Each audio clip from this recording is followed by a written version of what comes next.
She hid their son from the tech billionaire CEO until his life depended on a secret he never knew. I don't care what it costs. I want the best cardiac surgeon in the country for my son. Your son? That's rich, Dominic. 16 years of silence, and now suddenly he's your son. I have the resources to save his life, Vivian. You don't. So yes, he's my son. And after Friday's board meeting, the whole world will know it. You can't just walk into our lives and claim him like some corporate acquisition. Watch me. Have you ever kept a secret so big that revealing it could destroy everything you've built? Imagine spending 16 years running from one of the most powerful men in the world, only to discover your child's life now depends on the very person you've been hiding from. If you've ever had to make an impossible choice to protect someone you love, hit that like button right now. The manila envelope arrived on Vivian Reed's doorstep on a Tuesday morning, unmarked except for her address typed in a clean, impersonal font. She might have mistaken it for junk mail if not for its weight, substantial, like it carried something more consequential than credit card offers. Her fingers trembled as she tore it open, a sense of dread already building in her chest. Inside was a single sheet of heavy stationery, bearing the Blackwood Industries letterhead, and just 3 lines of text. DNA results confirmed. Board meeting scheduled for Friday. This changes everything. The letter wasn't signed, but it didn't need to be. Only one person would send such a cryptic message. Dominic Blackwood, tech visionary, ruthless business titan, and the man she'd spent 16 years hiding from, the father of her son. Vivian sank onto her worn sofa, the letter falling to her lap as the room seemed to spin around her.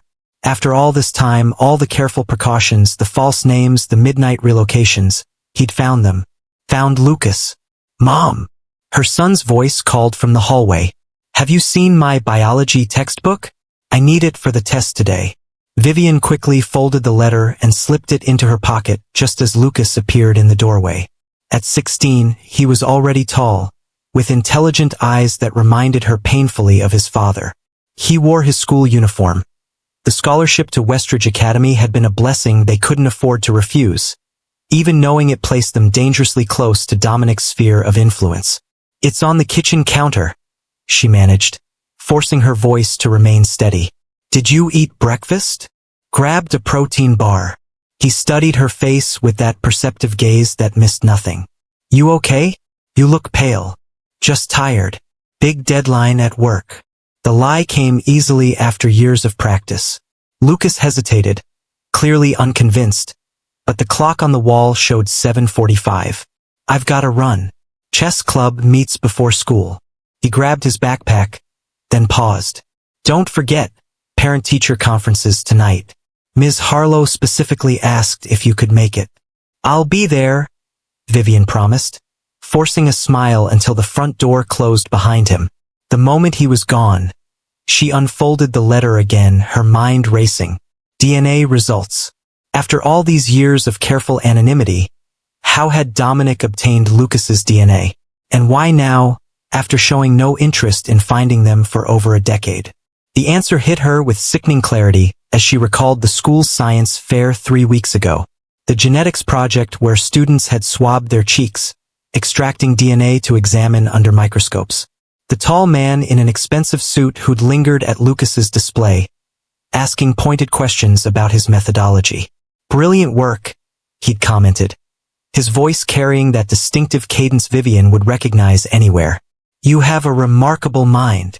She'd frozen across the auditorium, heart hammering against her ribs, but Dominic had already moved on, seemingly not noticing her. She'd convinced herself it was coincidence. Blackwood Industries sponsored the fair, after all. Dominic was simply fulfilling obligatory appearances. But now she understood. It hadn't been chance. He'd known exactly who Lucas was, had orchestrated the entire encounter to obtain what he needed. Proof. Vivian reached for her phone with shaking fingers, dialing the only person who knew the whole truth. Elena? It's me. He found us. 3 hours later, Vivian sat across from Elena Martinez in a quiet corner of a cafe 10 miles from her apartment. Elena, once Dominic's executive assistant, now a corporate attorney with her own practice, had been Vivian's sole ally when she'd fled Dominic's world 16 years ago, pregnant and terrified. A board meeting, Elena repeated, tapping manicured nails against her coffee cup. That's significant. Dominic wouldn't involve the board unless this was about succession. Succession. Vivian's stomach clenched. Lucas is 16. He's not taking over anything. You've been out of that world a long time, Elena said gently. Dominic is 62 now. He's had 2 heart attacks in the past year. Kept quiet from the public. But the board knows. They've been pressuring him about leadership transition plans. And suddenly he remembers he has a son? Bitterness edged Vivian's voice. After telling me to take care of it, when I told him I was pregnant? Elena's expression softened. I'm not defending him, but Dominic's changed since you knew him. The health scares, perhaps. He's been searching for meaning beyond the company. So he thinks he can just claim Lucas now? After 16 years of nothing. Vivian's hands clenched around her cup. Lucas doesn't even know Dominic exists. I told him his father died before he was born. Which brings us to the immediate problem, Elena said. Friday's board meeting. If Dominic announces Lucas as his heir, everything changes. The media attention alone would be overwhelming. I won't let that happen. Vivian's voice hardened with resolve. Lucas has a normal life, friends, school, chess tournaments. He's happy. I won't let Dominic turn him into a corporate pawn. Then you need to confront Dominic before Friday, Elena advised. On your terms, not his. And say what? Please don't acknowledge your son because you're a terrible person? No. Elena leaned forward. You tell him the truth about Lucas's condition. Vivian went still, her coffee forgotten. How did you know? I've kept tabs on you both for safety. The medical records are sealed, but I have contacts. Elena's eyes held compassion. Hypertrophic cardiomyopathy, inherited from Dominic's side. That's why you've been so careful about Lucas's activities, why he plays chess instead of basketball. The doctors say he needs a specialized procedure. Vivian's voice dropped to a whisper. One that costs more than I'll make in 10 years. I've been saving, working extra shifts. But Dominic could arrange it with one phone call, Elena finished. And that's your leverage. Understanding dawned slowly. You think I should make a deal with him? I think you should give Lucas a chance at a healthy life, Elena corrected. And if that means negotiating with Dominic, then yes. If you've ever had to swallow your pride to protect someone you love, comment below. Sometimes the hardest choices aren't between right and wrong, but between 2 impossible situations. 16 years earlier, Vivian Parker had been the rising star of Blackwood Industries' research division. With a double PhD in bioengineering and computer science by age 26, she caught the attention of company founder Dominic Blackwood during a product development meeting where she boldly challenged his approach to their newest medical technology platform. Your algorithm prioritizes profit margins over patient outcomes, she had stated, unflinching despite the sudden silence in the boardroom. I can show you a better way. Instead of firing her on the spot as everyone expected, Dominic had smiled. That rare, genuine expression that transformed his usually calculating features. Then show me, he'd said. Their relationship evolved rapidly, intellectual sparring during day meetings giving way to intimate dinners and shared dreams at night. For 8 intoxicating months, Vivian believed she had found her equal, her partner in both mind and heart, until the morning she told him she was pregnant. This is inconvenient, he had said, his voice suddenly cold, clinical, the voice he used when analyzing failing projects. We're 6 months from the Nexus platform launch. The board is watching my every move. I can't afford distractions. Distractions? Vivian had echoed, one hand instinctively moving to her still flat stomach. This is our child. It's a complication we don't need right now. Dominic hadn't even looked up from his tablet.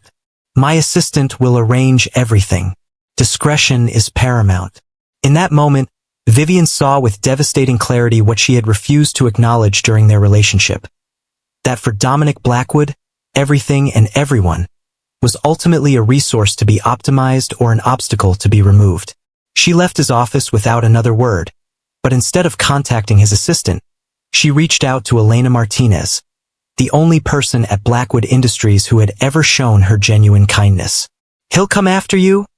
Elena had warned as she helped Vivian empty her bank accounts and create a new identity. Not because he wants the child, but because he can't stand losing control of anything he considers his. "Then he'll never find us," Vivian had promised, her voice steady despite her breaking heart. For 16 years, she had kept that promise, moving whenever Dominic's influence expanded into their area, using only cash for major purchases, avoiding social media, and teaching Lucas to be careful about sharing personal information. She had built a life for them, modest but filled with love, working as a freelance software developer under various pseudonyms to support them while staying off Blackwood Industries' radar. Lucas grew up believing his father had died in a car accident before his birth, a fiction Vivian created to spare him the painful truth that his father had rejected him before he was even born.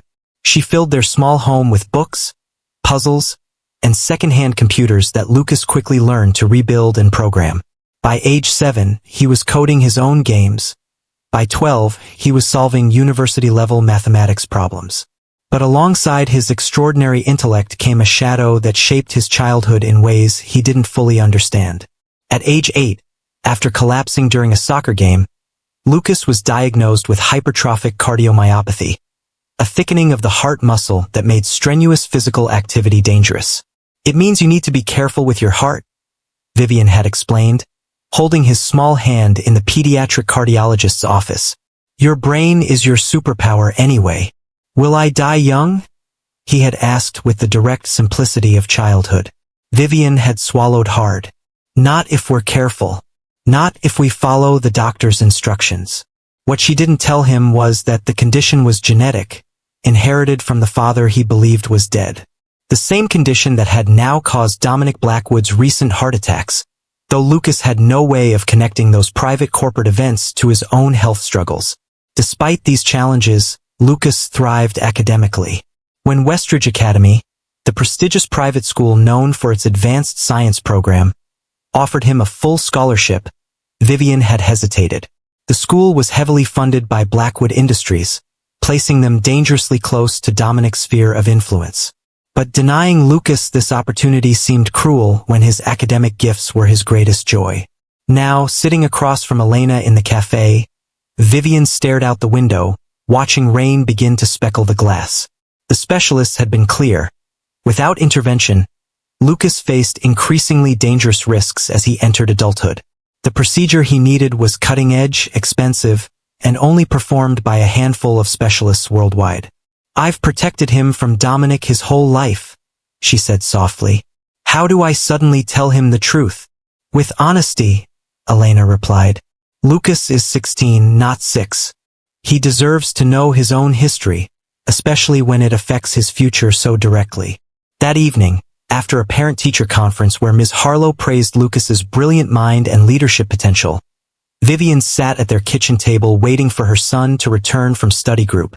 The confrontation with Dominic was scheduled for tomorrow morning at Elena's office, neutral ground, but first, she had to tell Lucas the truth. The front door opened at precisely 9:30. Lucas was nothing if not punctual, another trait inherited from his father. "Mom, you're still up." He set his backpack down, eyeing the 2 mugs of hot chocolate on the table. "What's going on?" "We need to talk," Vivian said, her heart pounding. "About your father." Lucas went still. "My father died before I was born. Car accident. You've told me that my whole life." I lied. The words hung between them irrevocable. "Your father is alive. His name is Dominic Blackwood." Lucas stared at her, disbelief washing over his features. "Blackwood? As in Blackwood Industries? The company that sponsors half the programs at school?" Vivian nodded, watching emotions flicker across her son's face.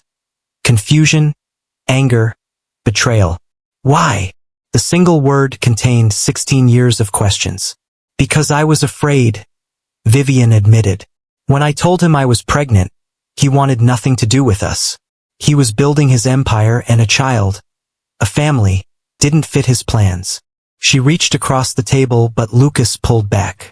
I was trying to protect you. From what? From knowing who I am. His voice cracked. Do you have any idea what it's been like? Making up stories about a dead father? Having nothing. Not even a photograph. I'm sorry, Vivian whispered, but there's more you need to know. Your father has found us. And there's something else. Something about your health. Lucas went very still. My heart condition. It's from him, isn't it? Vivian nodded. He's had 2 heart attacks recently. The same condition, but more advanced. Understanding dawned in Lucas's eyes. That's why you're telling me now. Because I need the surgery, and we can't afford it. Yes, Vivian admitted. But also because you deserve the truth. All of it. Before decisions are made that affect your life. Lucas stood abruptly, pacing the small kitchen. So what happens now? Tomorrow, I meet with your father. He wants to acknowledge you publicly, make you his heir. I want to ensure that happens on terms that protect you, including getting you the medical care you need. Lucas stopped pacing, his expression unreadable. I want to come with you. Lucas, I don't think. It's my life, he interrupted. My future. My heart. His gaze met hers, resolute beyond his years. If he's going to make decisions about me, I should at least know what he looks like. Vivian recognized the determination in his stance, the same stubborn will that had helped her survive 16 years of struggle and sacrifice. Okay, she agreed finally. We'll face him together. If you believe children deserve the truth about their own lives, no matter how complicated, hit that like button. And if you're wondering what happens when a 16-year-old boy meets the billionaire father who once rejected him, subscribe to Timeless Love Tales with Mr. Harrison.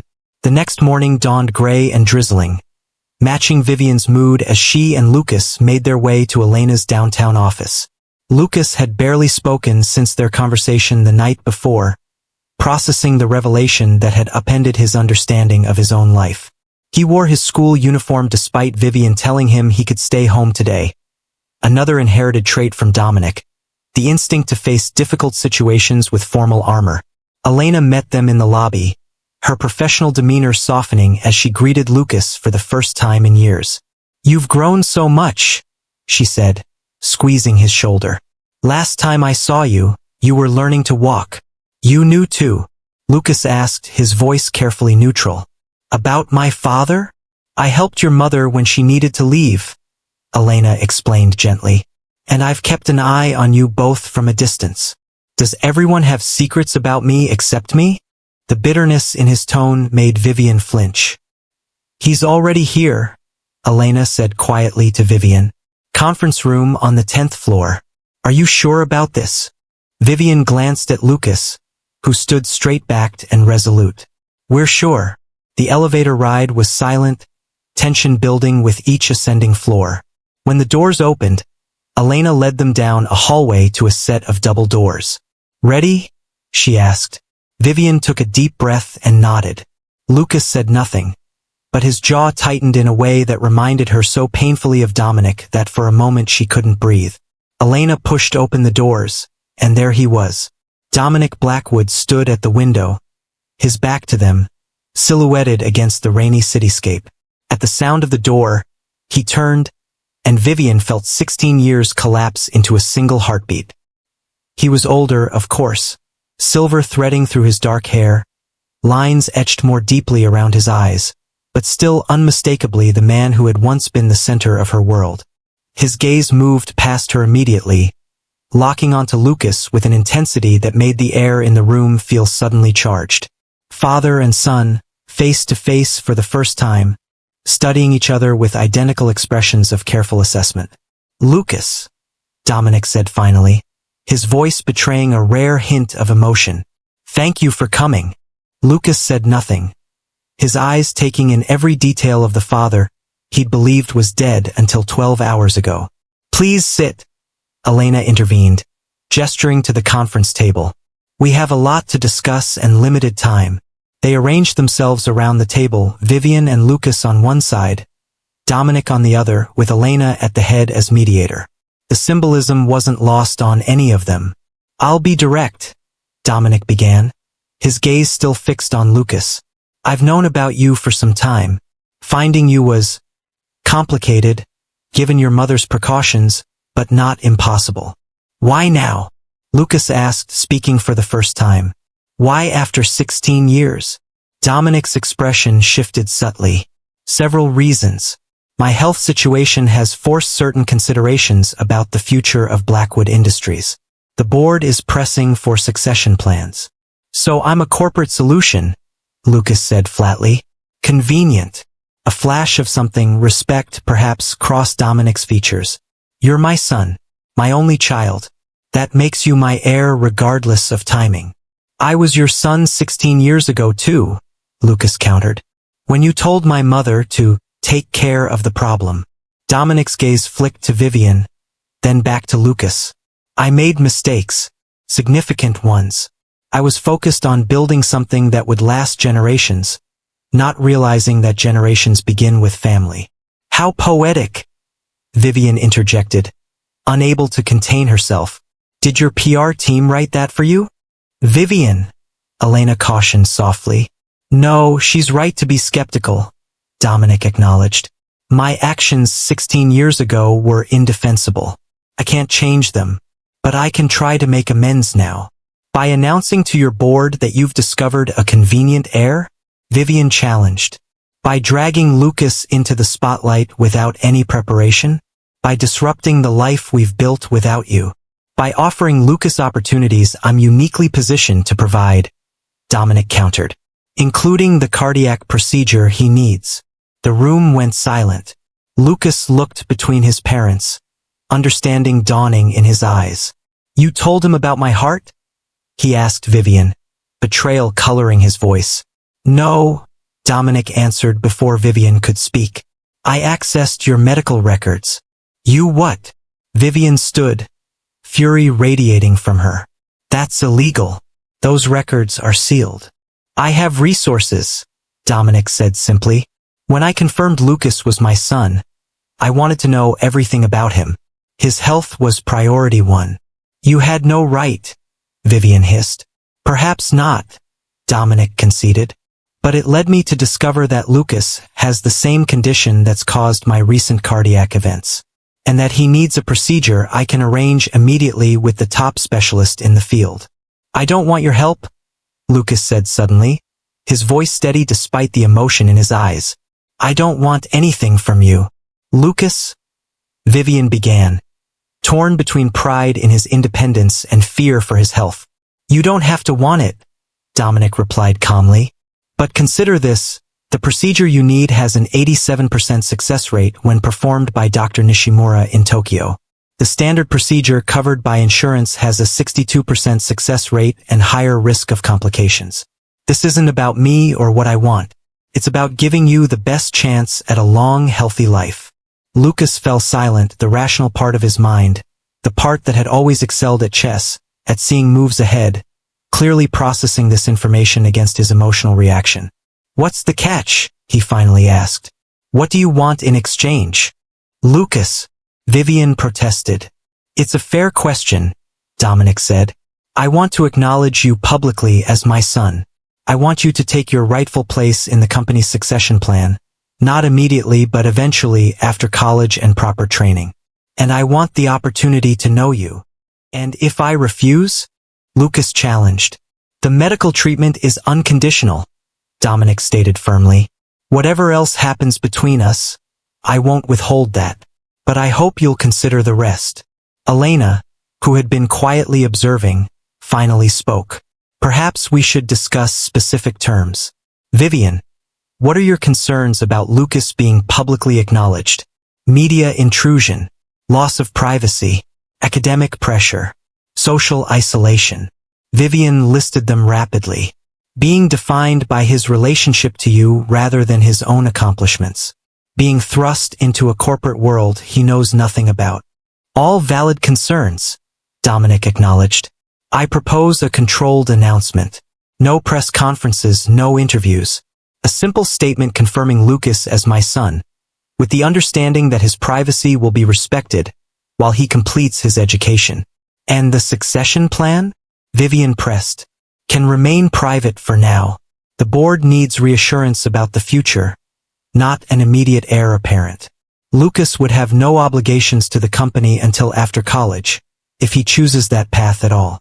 Lucas, who had been listening intently, suddenly spoke. I want something else. Both parents turned to him in surprise. Name it, Dominic said without hesitation. The truth. From both of you. Lucas looked between them. No more secrets.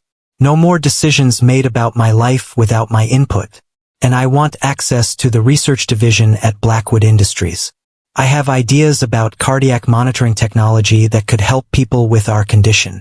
A smile, genuine, unguarded, transformed Dominic's face. You've already been thinking about applications? Since I was 12, Lucas admitted. But I didn't have the resources to develop them. Now you do, Dominic said simply.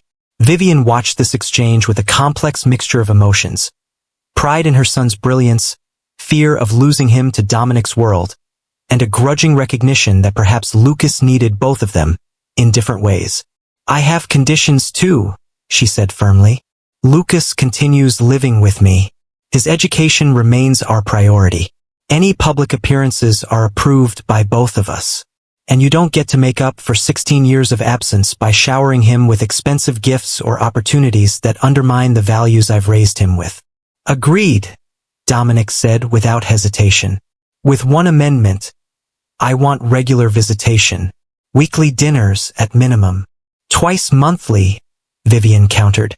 To start. Acceptable. Don't I get a say in this?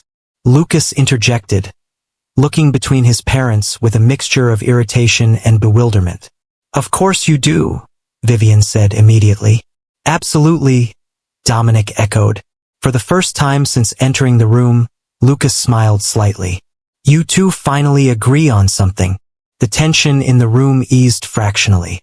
Elena, sensing the shift, began outlining the formal agreement they would draft, covering everything from medical arrangements to public statements to visitation schedules. As she spoke, Vivian found herself studying Dominic and Lucas together, the similarities in their features, their mannerisms, the way they both listened with the same focused intensity. For 16 years, she had feared this moment, imagined it as the end of everything she had built. Now, watching her son engage with his father about cardiac research possibilities, she wondered if perhaps it could be a beginning instead. The procedure should be scheduled as soon as possible, Dominic was saying, his phone already in hand. Dr. Nishimura can clear his schedule next week if we fly to Tokyo immediately. Next week, Vivian interjected. Lucas has exams. He can't just drop everything because you've decided to swoop in and take control. His health takes priority over exams, Dominic countered. Stop it. Both of you. Lucas's voice cut through their argument. I'm sitting right here. This is my heart, my life, and my decision. Both parents fell silent, chastened. I want the procedure, Lucas continued, his voice steady. But I also want to finish my semester. Dr. Reeves said I'm stable enough for now as long as I stay on my medication and avoid strenuous activity. Dr. Nishimura is only in Tokyo for another 3 weeks before he begins a sabbatical, Dominic said, his tone softening. The timing is challenging. Lucas considered this, his analytical mind visibly working through the problem. What if I take my exams early? Ms. Harlow has mentioned it's possible for exceptional circumstances. I can arrange that, Dominic said immediately. Without using your influence to pressure the school, Vivian added firmly. Of course, Dominic agreed, though something in his expression suggested he'd already been considering exactly that approach. Elena cleared her throat. Let's finalize the immediate next steps. Lucas will arrange to take his exams early. Dominic will coordinate with Dr. Nishimura for the procedure 2 weeks from now. Vivian will handle the school notifications and necessary paperwork. She looked between them. Does that work for everyone? They all nodded, this small consensus feeling like a significant victory. And the board meeting? Vivian asked, returning to the catalyst that had started all of this. It's still scheduled for Friday. It is, Dominic confirmed. But the announcement will be modified based on our agreement today. A simple acknowledgement of Lucas as my son, with emphasis on his privacy during this medical treatment and continuing education. I want to see the statement before it's delivered, Vivian insisted. You will, Dominic promised. Both of you will. As the meeting concluded, Elena pulled Vivian aside while Lucas and Dominic continued their discussion about cardiac monitoring technology. Are you okay? Elena asked quietly. Vivian watched her son, animated now, sketching something on a notepad while Dominic looked on with unmistakable pride. I don't know, she admitted. For 16 years, I've defined myself by keeping Lucas safe from Dominic. Now I don't know what my role is. You're still his mother, Elena said gently. That hasn't changed. And from what I just witnessed, he needs you more than ever to help him navigate this new relationship. Vivian nodded, though the knot of anxiety in her chest remained. I just hope I haven't made a terrible mistake. You've given your son the truth and access to medical care that could save his life, Elena reminded her. Whatever happens next, those were the right choices. If you've ever had to let go of control to give someone you love what they truly need, leave a comment below. Sometimes the greatest act of love is stepping back and allowing new possibilities to unfold. The next 2 weeks passed in a whirlwind of activity. Lucas threw himself into exam preparations with characteristic intensity, determined to complete his semester requirements before the surgery. Vivian took leave from her freelance projects to help him study and coordinate with the school. And Dominic, true to his word, arranged everything for the procedure while respecting the boundaries they had established. The board meeting came and went with the carefully worded announcement they had all approved. The media response was immediate but controlled. Blackwood Industries' PR team implementing the strategy Dominic had outlined, emphasizing Lucas's right to privacy during his medical treatment and education. Still, their small apartment building was suddenly home to lurking photographers, and Lucas's school had to implement additional security measures. The reality of being Dominic Blackwood's son was settling in, bringing both complications and unexpected benefits. Your chess club made the national news, Vivian remarked one evening, showing Lucas a headline, Blackwood Air leads underdog chess team to regional championship.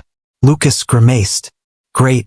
Now if we win, everyone will say it's because of who my father is, not because we worked harder than any other team. Then prove them wrong, Vivian suggested. The way you always have. The night before their departure for Tokyo, Dominic came to their apartment for dinner. His first visit to the modest space they called home. Vivian had spent hours cleaning, then felt ridiculous for caring what he thought of their living conditions. You've created a wonderful home, Dominic said as Lucas showed him the small area that functioned as his bedroom, study, and tech workshop. His tone held no condescension, only genuine appreciation that caught Vivian off guard. It's what we could afford, she replied, unable to keep the defensiveness from her voice. That's not what I meant, Dominic said quietly. This is clearly a home built around Lucas's needs and interests. My childhood home was 4 times this size and had nothing of me in it. The simple observation disarmed her, offering a glimpse of the man behind the corporate titan. A glimpse of what had drawn her to him all those years ago. Later, after Lucas had gone to bed, Dominic lingered in the living room, examining the collection of photographs documenting Lucas's childhood that lined the walls. I missed so much, he said, his voice uncharacteristically vulnerable. That was your choice? Vivian reminded him, though without the bitterness that would have colored the same words 2 weeks ago. It was, he acknowledged, the worst one I ever made. Why did you really look for us now? Vivian asked the question that had been nagging at her since that first letter arrived. The truth, Dominic, not the corporate succession story. He was silent for a long moment, still studying a photograph of 8-year-old Lucas proudly holding a science fair ribbon.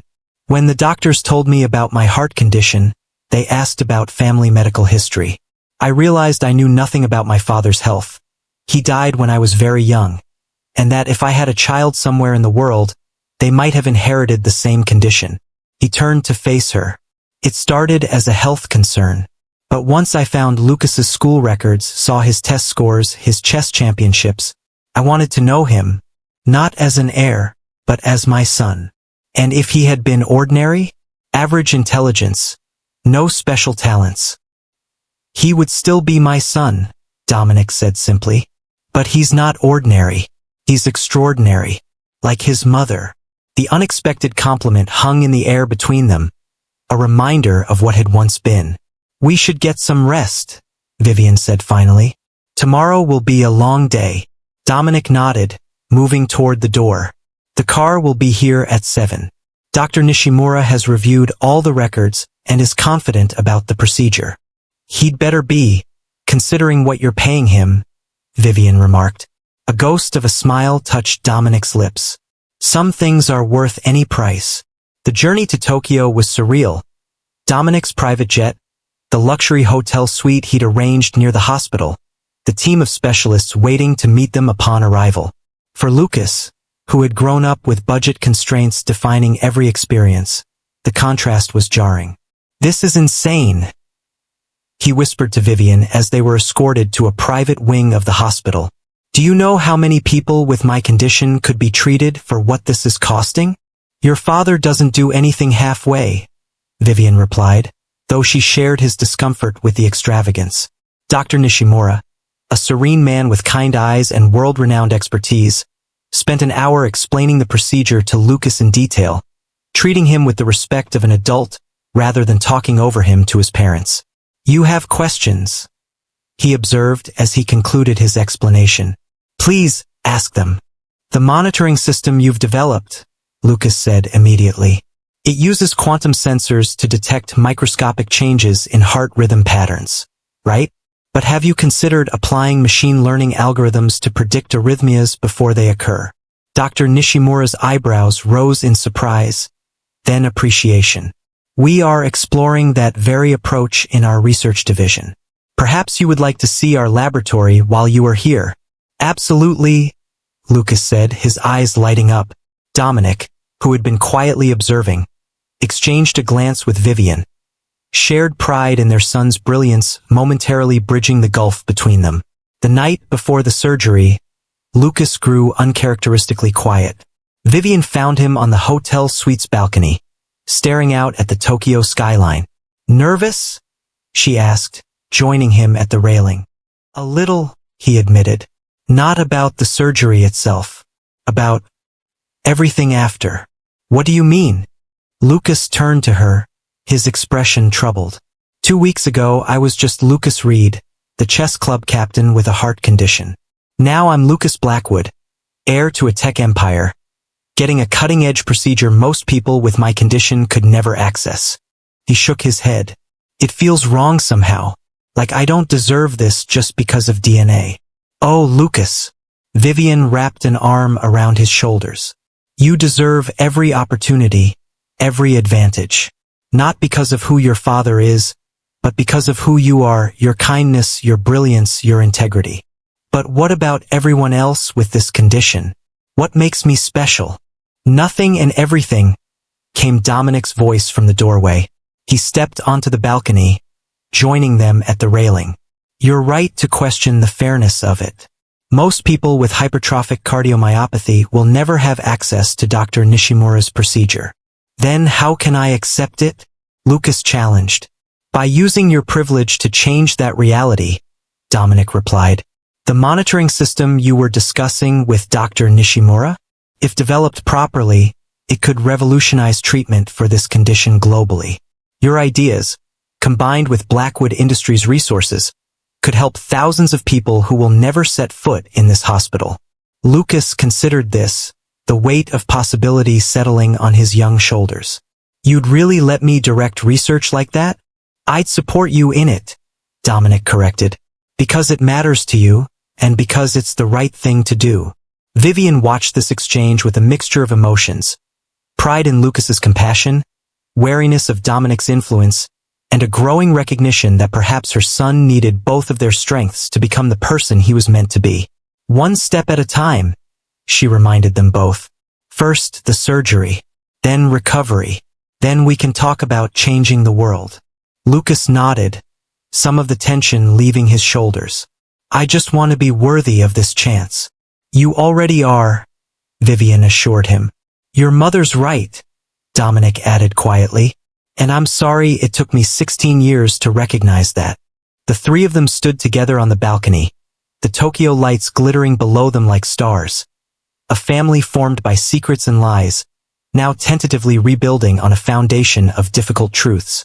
If you believe that sometimes the most unexpected circumstances can lead to healing and new beginnings, subscribe to Timeless Love Tales with Mr. Harrison.